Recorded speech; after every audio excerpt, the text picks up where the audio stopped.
Hi guys, I hope you all are doing absolutely amazing.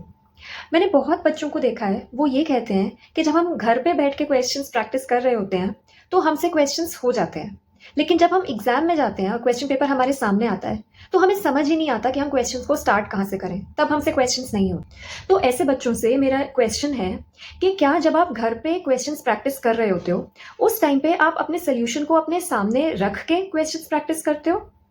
और या फिर जो क्वेश्चंस के सॉल्यूशन से रिलेटेड हिंट्स होते हैं जो टीचर्स क्लास में बताते हैं, ये किसी बात का मीनिंग होता है, इंटरप्रिटेशन होता है, क्या आप उसको अपने क्वेश्चन के सामने ही लिख लेते हो? आज से एक हैबिट फॉर्म कर लो।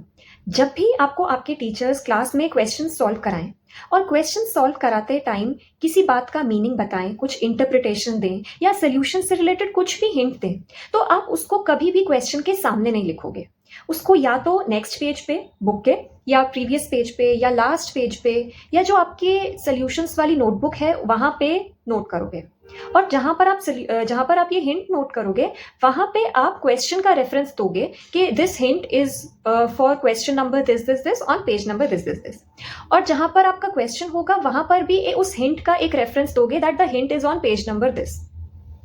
उसके बाद जब आप घर पे क्वेश्चंस प्रैक्टिस करने बैठोगे, तो सबसे पहले आप कॉन्सेप्ट नोट्स में से सारे कॉन्सेप्ट्स को रिवाइज कर लोगे एंड देन अपने सॉल्यूशंस को बंद करके, हिंट्स को बंद करके साइड में रख दोगे और पहले खुद कोशिश करोगे क्वेश्चंस को सॉल्व करने की बिना सॉल्यूशन रेफर किए।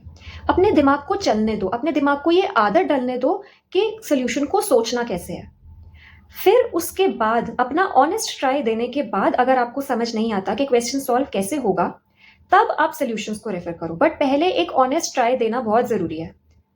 और जब आपका सिलेबस कंप्लीट हो जाए, तो उसके बाद मॉक टेस्ट देना is very important.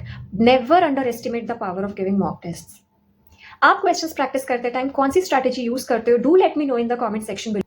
And if you like this video, don't forget to hit the like button. And for more such tips and guidances related to exam, do subscribe to my channel.